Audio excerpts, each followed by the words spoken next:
మేము తెల్ల కాగితాల మీద కొనుక్కోలేదు, మా దగ్గర స్టాంపు కాగితం మీద, బాండ్ పేపర్ల మీద, స్టాంపు కాగితాల మీద రాసుకున్నాం, ఇది సరిపోతుందా, వీటిని కూడా క్రమబద్ధీకరణ చేసుకోవాలని అడుగుతుంటారు. అంటే కొంతమందికి అనుమానం ఏంటంటే తెల్ల కాగితం వేరు, స్టాంపు కాగితం ఉంది కదా, ఇది కొంచెం భద్రంగా ఉన్నట్టే అని భావిస్తారు. కానీ చట్టం దృష్టిలో ఇది కూడా రిజిస్ట్రేషన్ చేసుకోవాలి, దీన్ని కూడా క్రమబద్ధీకరణ పెట్టుకోవాలి.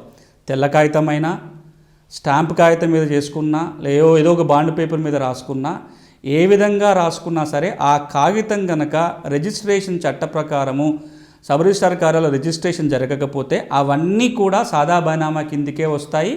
వాటి క్రమబద్ధీకరణ ఇప్పుడు చేసుకోవాలి. కొన్ని సందర్భాల్లో తెలంగాణలో కొన్ని కోర్టు కేసులు కూడా చూసాం. సిగరెట్ పెట్టెల వెనకాల కూడా భూమి అమ్మకాలు కొనుగోలు జరిగిన సందర్భాలు ఉన్నాయి. నోటి మాటతో కూడా జరిగిన సందర్భాలు ఉన్నాయి. 100 రూపాయల బాండ్ పేపర్ మీదనో, 20 రూపాయలు, 10 రూపాయల బాండ్ పేపర్ మీద రాసుకున్న సందర్భాలు ఉన్నాయి. ఇవి ఏవైనా సరే సాదా బైనామా కిందికే వస్తాయి.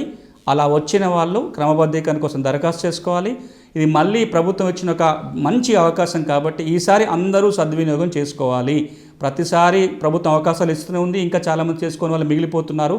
ఇలాంటి అవకాశం మళ్ళీ ఇంకా వచ్చే ఆ ఛాన్సే లేదు. కాబట్టి సాదా బైనామాల ద్వారా భూములు కొన్న ప్రతి వాళ్ళు కూడా ఈ అవకాశాన్ని సద్వినియోగం చేసుకొని క్రమబద్ధీకరణ చేసుకోవాలి.